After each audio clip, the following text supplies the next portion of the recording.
आज हम भारत के भूगोल की श्रृंखला में पढ़ेंगे भारत की भूगर्भिक संरचना। वीडियो आपको पसंद आता है तो इसे लाइक, सब्सक्राइब, शेयर जरूर करें। चलिए शुरू करते हैं। इसके पहले का जो वीडियो है आप देख सकते हैं और आज ये हमारा चैप्टर 2 है। चलिए शुरू करते हैं। संरचना के विकास पंजिया के अंगारा लैंड तथा गोंडवाना लैंड के विभाजन से प्रारंभ होता है। यहाँ प्री कैम्ब्रियन और आर्कियन, धारवाड़, कुडप्पा तथा विंध्य संरचनाओं का विकास हुआ। प्री कैम्ब्रियन युग की स्थल आकृतियों में अरावली पर्वत, विंध्यन श्रेणी और छोटा नागपुर पठारी क्षेत्र प्रमुख हैं। अंगारा लैंड तथा गोंडवाना लैंड के मध्य अवस्थित भू सन्नति कौन सी है? तो टेथियस सागर है। आगे देखते हैं।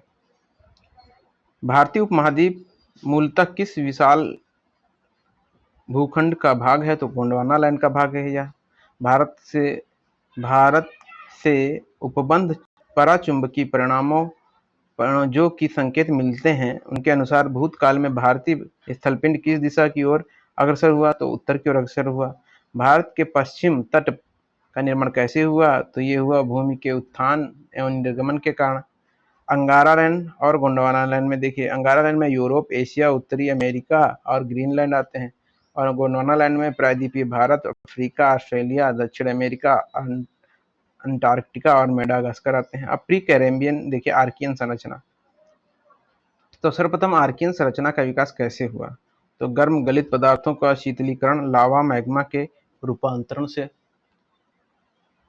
प्री कैरेबियन महाकल्प के किस प्रकार की क्रम की चट्टानों के जीवाश्म नहीं पाए जाते हैं? तो आर्कियन क्रम की चट्टानों के अवशेष नहीं पाए जाते हैं। आर्कियन क्रम की चट्टानें मुख्य रूप से किन क्षेत्रों में पाई जाती हैं? तो आंध्र प्रदेश, कर्नाटक, तमिलनाडु, छोटा नागपुर का पठार, ओडिशा, मध्य प्रदेश, मेघालय का पठार तथा बुंदेलखंड क्षेत्र।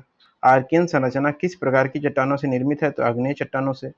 प्री कैम्ब्रियन काल में अरावली पहाड़ियों का निर्माण किस रूप में हुआ था? तो मोड़दार पर्वतों के रूप में हुआ था। धारवाड़ संरचना देखिए, धारवाड़ क्रम की चट्टानों का निर्माण किस काल में हुआ? तो प्री कैम्ब्रियन काल में हुआ था। क्रम की चट्टानों की चट्टानी संरचना है जीवाश्म रहित कायांतरित अवसादी संरचना है। धारवाड़ संरचना का सर्वाधिक विकास किस क्षेत्र में हुआ था? तो कर्नाटक के धारवाड़ क्षेत्र में हुआ था। भारत में धारवाड़ क्रम की चट्टानें हिमालय के किन श्रेणियों में पाई जाती हैं? तो लद्दाख, जास्कर, गढ़वाल, कुमाऊं श्रेणी में। भारत के धात्विक खनिज संसाधन सबसे अधिक किस संरचना में पाए जाते हैं? तो धारवाड़ संरचना में पाए जाते हैं। भारत के किस भौमिकीय शैल क्रम में लौह अयस्क के समृद्ध भंडार पाए जाते हैं? तो धारवाड़ क्रम में। धारवाड़ संरचना में मुख्यतः कौन से खनिज पाए जाते हैं? लौह अयस्क, तांबा, मैंगनीज, अभ्रक, चांदी, डोलोमाइट, सोना। महत्वपूर्ण तथ्य देख लीजिए, भारत का 98% कोयला जो है गोंडवाना क्रम की चट्टानों में पाया जाता है। गोंडवाना क्रम की चट्टानों में। धारवाड़ की क्रम की चट्टानों का निर्माण आर्कियन क्रम की चट्टानों के अपरदन और निक्षेपण के फलस्वरूप हुआ है। कुडप्पा संरचना का विकास आर्कियन तथा धारवाड़ संरचना में अपरदन और भौतिक रासायनिक परिवर्तनों से प्राप्त अवसादों के निरपेक्षण के द्वारा हुआ है। आर्कियन शैलों में धात्विक, अधात्विक और तथा दुर्लभ खनिज पाए जाते हैं। विंध्य संरचना भवन निर्माण के पत्थरों के लिए प्रसिद्ध है। कुडप्पा संरचना देखते हैं क्या है। कुडप्पा का संरचना का सर्वाधिक विकास किस क्षेत्र में हुआ? तो आंध्र प्रदेश के कुडप्पा क्षेत्र में हुआ था। कुडप्पा संरचना सर्वाधिक भंडार क्या है? चूना पत्थर का है। कुडप्पा संरचना किन चट्टानों के लिए प्रसिद्ध है? चूना पत्थर, बलुआ पत्थर, एस्बेस्टस और संगमरमर हेतु। अब विंध्यन संरचना क्या है? विंध्य संरचना की चट्टानों का निर्माण कैसे हुआ? तो जल निरपेक्षों के द्वारा हुआ। विंध्य संरचना निर्मित किससे? अवसादी चट्टानों से निर्मित है। विंध्य क्रम की चट्टानों का विस्तार किन क्षेत्रों में है? तो सासाराम व रोहतास क्षेत्र बिहार, चित्तौड़गढ़ क्षेत्र राजस्थान और होशंगाबाद मध्य प्रदेश, आगरा। पन्ना मध्य प्रदेश तथा गोलकुंडा आंध्र प्रदेश की हीरा की खानें किस संरचना चट्टानों में पाई जाती हैं? तो विंध्यन क्रम की चट्टानों में। प्री कैम्ब्रियन काल संरचना क्रम संबंधित क्षेत्र विशेषताएं। आर्कियन क्रम अरावली पर्वतीय क्षेत्र, दक्षिणी पर्वतीय क्षेत्र और बुंदेलखंड का पठारी क्षेत्र। आग्नेय कायांतरित और चट्टानों से निर्मित संरचना। धारवाड़ क्रम में देखिए, धारवाड़ अरावली, छोटा नागपुर। अवसादी चट्टानों से निर्मित तथा जीवाश्म रहित होती है विशेषताएं। अब कुडप्पा देख लीजिए, कुडप्पा क्रम की चट्टानों का छोटा नागपुर पठार है, कुडप्पा जिला आंध्र प्रदेश, अरावली पर्वतीय क्षेत्र, शेवराय जेवादी तमिलनाडु क्षेत्र। और यह कहाँ पाया जाता है? चूना पत्थर से युक्त है। अब विंध्यन देखिए, विंध्यन में क्या है? रोहतास क्षेत्र बिहार, चित्तौड़गढ़ क्षेत्र राजस्थान, होशंगाबाद मध्य प्रदेश। जीवाश्म युक्त अवसादी चट्टानें हैं ये। आगे देखिए पेलोजोइक, पेलोजोइक में देखते हैं क्या है? गोंडवाना। भारतीय प्रायद्वीपीय भारत में गोंडवाना संरचना का विकास किस युग में हुआ था? तो कार्बोनिफेरस पार्मियन युग में हुआ था। गोंडवाना संरचना का निर्माण कैसे हुआ? अवसादों के निक्षेपण के द्वारा हुआ। गोंडवाना लैंड के टूटने के क्रम किस युग में प्रारंभ हुआ? जुरासिक युग में हुआ। गोंडवाना संरचना का संबंध किन नदी बेसिनों से है? दामोदर, महानदी, गोदावरी, सोन तथा नर्मदा नदी बेसिन से है। विटामिन कोयला के भंडार की दृष्टि से भारत की सर्वाधिक महत्वपूर्ण संरचना कौन सी है? तो गोंडवाना संरचना। कौन सी चट्टानें प्रणाली में भारत में नवीनतम है? तो गोंडवाना। दक्कन ट्रैप मेसोजोइक युग। दक्कन ट्रैप किस संरचना से निर्मित संरचना है? तो बेसाल्ट चट्टान से।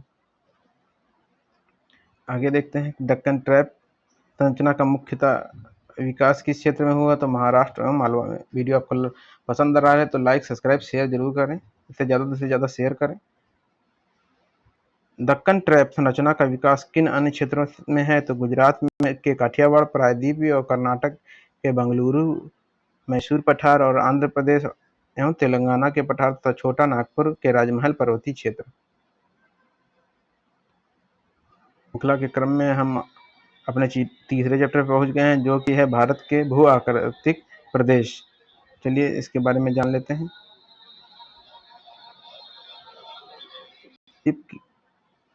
द्वीप की वर्तमान भूवैज्ञानिक संरचना और इसके क्रियाशील भू आकृतिक पराक्रम मुख्यतः अंतर्जनित व बाह्यजनित बलों तथा प्लेटों के क्षैतिज संरक्षण के अंतःक्रिया के फलस्वरूप अस्तित्व में आए। भूवैज्ञानिक संरचना व शैल समूह की विभिन्नता के आधार पर भारत को 3 भूवैज्ञानिक खंडों में विभाजित किया जाता है। यह विभाजन भौतिक लक्षणों के आधारित है। प्रायद्वीपीय खंड और दूसरा कौन सा है? पहला प्रायद्वीपीय हो गया, दूसरा हिमालय और अतिरिक्त प्रायद्वीपीय पर्वतमालाएं और सिंधु गंगा ब्रह्मपुत्र मैदान।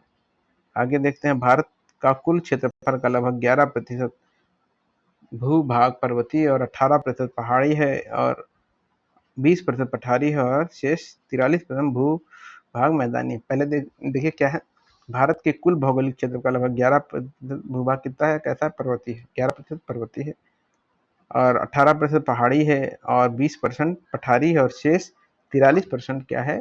भूभाग मैदानी है। भू आकृति देखते हैं क्या है? किस स्थान की भू आकृति और उसकी संरचना प्रक्रिया विकास की अवस्था का परिणाम है। किसी स्थान की जो भू आकृति होती है, उसकी संरचना होती है, उसकी प्रक्रिया और विकास की अवस्था का परिणाम होती है। भारत को कुल 6 भू आकृतिक प्रदेशों में विभाजित किया गया। उत्तर कौन कौन से हैं? देखिए उत्तर तथा उत्तर पूर्वी पर्वतमाला हो गया। ये कौन सा है? ये आपका है उत्तरी भारत का मैदान, प्रायद्वीपीय पठार,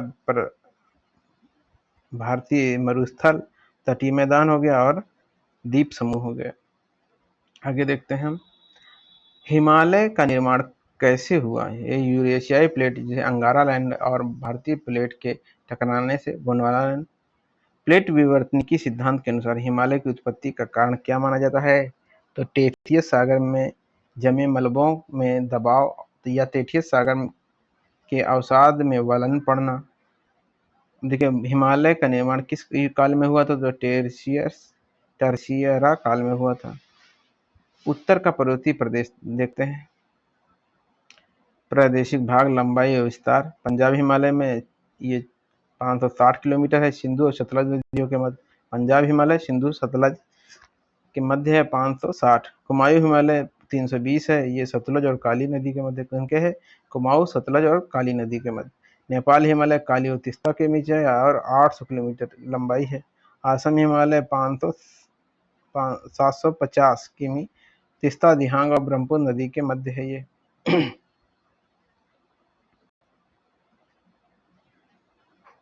पर्वत शिखर कौन सा है? नंदा देवी। गंगोत्री हिमनद किस हिमालय में अवस्थित है? कुमायूं हिमालय में। फूलों की घाटी कहाँ अवस्थित है? कुमायूं हिमालय में। हिमालय का सर्वाधिक ऊंचा भाग विद्यमान है? नेपाल हिमालय में विद्यमान है। पश्चिमी भाग की अपेक्षा हिमालय का पूर्वी भाग की ऊंचाई में जैव विविधता पाई जाती है अधिक। विश्व का सबसे ऊंची पर्वत श्रेणी कौन सी है? हिमालय है। हिमालय के प्रादेशिक विभाजन की संकल्पना किसने दी थी? सिडनी बुर्रार्ड ने दी थी। हिमालय अपनी वर्षा का अधिकांश भाग किस मानसून से प्राप्त करता है? तो दक्षिण पश्चिमी मानसून से। हिमालय से निकलने वाली सभी नदियां हैं सतत वाहिनी, इनके हमेशा जल बहता रहता है इनसे। हिमालय पर्वत श्रेणी संबंधित तथ्य क्या है? मुख्य हिमालय परतदार जीवाश्म मुक्त है। लघु हिमालय की परतदार चट्टानें समुद्री जीव जंतुओं के जीवाश्म मिलते हैं। बाह्य हिमालय या शिवालिक हिमालय में मानव सभ्यता के अवशेष मिले हैं। हिमालय पर्वत नवीन वलित पर्वत श्रृंखला है। हिमालय के वर्तमान स्वरूप हिमनी और प्रवाहित जल के कार्यों द्वारा निर्मित हुआ है। यदि हिमालय पर्वत श्रेणियां नहीं होती तो भारत पर सर्वाधिक संभाव्य भौगोलिक प्रभाव क्या होता? तो देश में अधिकांश भाग में साइबेरिया से आने वाली शीतलहरों का अनुभव होता।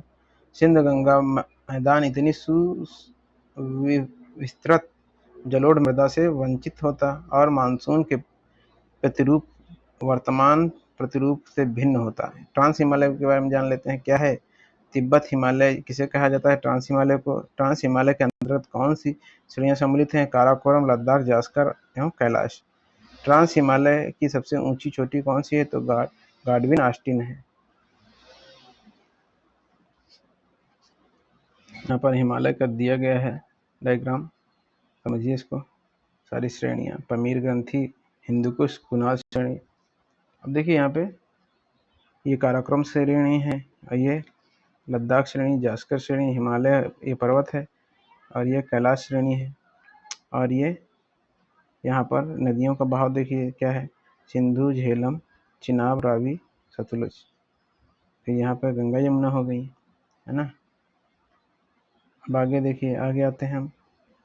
शिखर दर्रा और पर्वत दिए गए हैं। यहाँ पर देखिए शिपकीला दर्रा हो, देखिए यहाँ पर व्यास दिया गया है, व्यास नदी को।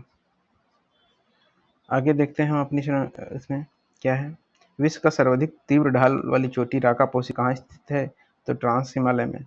ट्रांस हिमालय में स्थित पर्वत श्रेणी को उच्च एशिया की रीढ़ कहा जाता है। काराकोरम श्रेणी। काराकोरम श्रेणी का पश्चिम विस्तार कहाँ तक है? तो पामीर घाट तक है। काराकोरम श्रेणी का पूर्वी विस्तार कहाँ तक है? तो कैलाश श्रेणी तक है। ट्रांस हिमालय वृहद हिमालय से किस संरचना द्वारा अलग होता है? तो इंडस सांकोस सचर जोन द्वारा। ट्रांस हिमालय के किन श्रेणियों के मध्य से होकर सिंधु नदी बहती है? जास्कर एवं लद्दाख श्रेणी से। अस्काई चीन किस श्रेणी में अवस्थित है? तो लद्दाख श्रेणी में। लद्दाख श्रेणी की सर्वोच्च चोटी कौन सी है? राकापोसी। जास्कर श्रेणी की सबसे ऊंची चोटी कौन सी है? नागा पर्वत है।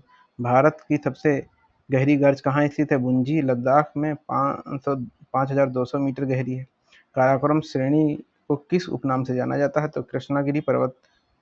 पमीर की गांठ कहाँ स्थित है? तो ट्रांस हिमालय तिब्बत में। अब देखिए महान हिमालय हम ये नेक्स्ट पढ़ेंगे। वीडियो आपको पसंद आ रहा हो तो लाइक, सब्सक्राइब, शेयर जरूर करें।